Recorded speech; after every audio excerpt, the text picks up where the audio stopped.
हमारा वेद कहता है, हमारा सनातन धर्म कहता है कि 84 लाख जीव हैं इस ब्रह्मा की सृष्टि में, उसी में से एक हम हैं।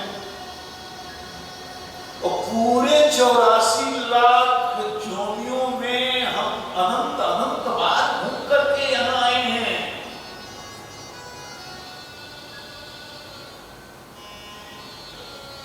मनुष्य का शरीर मिला तो किस लिए मिला?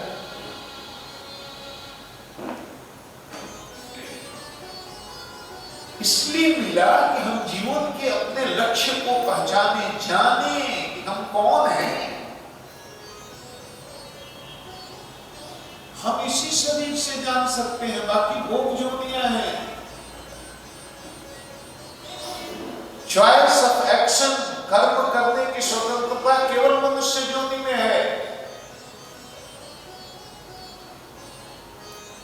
तत्व का विचार नाली का कीड़ा नहीं कर सकता। ब्रह्म के विषय में, आत्मा के विषय में, परमात्मा के विषय में, जीव के विषय में, जगत के विषय में, मृत्यु के विषय में नाली का कीड़ा नहीं कर सकता, शुक्र नहीं कर सकता, कुकर नहीं कर सकता। 84 लाख जीवों में केवल ये मनुष्य है जिसके पास ईश्वर ने एक विशेष यंत्र फिट करके भेजा है। भेद नहीं किया,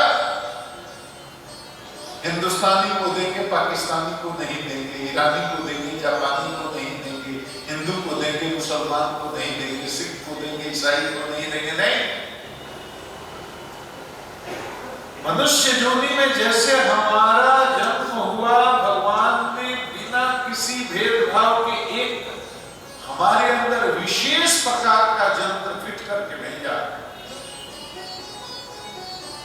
उस यंत्र का नाम है विवेक। 84 लाख जोनियों में और किसी के पास नहीं। आहार, निद्रा, भय, मैथुन। सुनील जी को समझाना हो तो अंग्रेजी में समझाना पड़ेगा। फीडिंग, स्लीपिंग, मेटिंग और फियर। आहार, निद्रा, भय, मैथुन 84 लाख जोनियों में कॉमन है।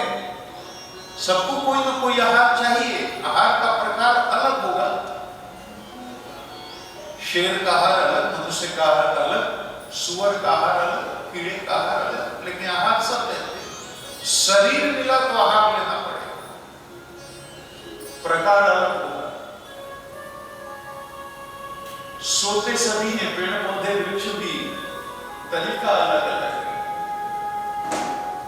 मैथुन माने संतान उत्पत्ति करना, और कीड़े मकोड़े मच्छर तक भी बच्चे पैदा करते हैं। और भय, इसको दर्शन की भाषा में बोलते हैं अभिनिवेश।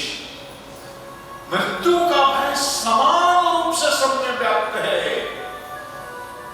मच्छर भी अगर उसको खतरा होगा तो उड़ जाएगा, हाथ करोगे। सांप को, बिच्छू को, गोजर को, मच्छर को, चूहे को, बिल्ली को, नाली के कीड़े को भी अपने शरीर से इतना मोह है कि उस शरीर छोड़ना नहीं चाहता। विद्वान हो, मूर्ख हो, पंडित हो, ज्ञानी हो, मनुष्य में भी मृत्यु का भय समान रूप से व्याप्त है। तो आहार, निद्रा, भय, मैथुन तो जानवर में भी है, पशु में भी है, कीड़े में भी है और हम में भी है। तो हमें उसमें फर्क क्या है? फर्क ये है कि उसके पास केवल मन है, हमारे पास बुद्धि है। जानवरों के पास सीमित बुद्धि है। आहार के लिए यत्न करेंगे, निद्रा के लिए व्यवस्था करेंगे, मैथुन करने पर बुद्धि है, पर्याप्त संतान उत्पन्न करने पर, मृत्यु से बचने के लिए कुछ यत्न कर सकते हैं, इससे भी बुद्धि नहीं है। ये बुद्धि और ये विवेक केवल मनुष्य के पास है। तो हमारे ऋषियों महर्षियों ने अपने योग से, ध्यान से, करोड़ों करोड़ों वर्ष की साधना से ब्रह्म का रहस्य उद्घाटित किया, जीवन का लक्ष्य बताया। अरे मनुष्यों,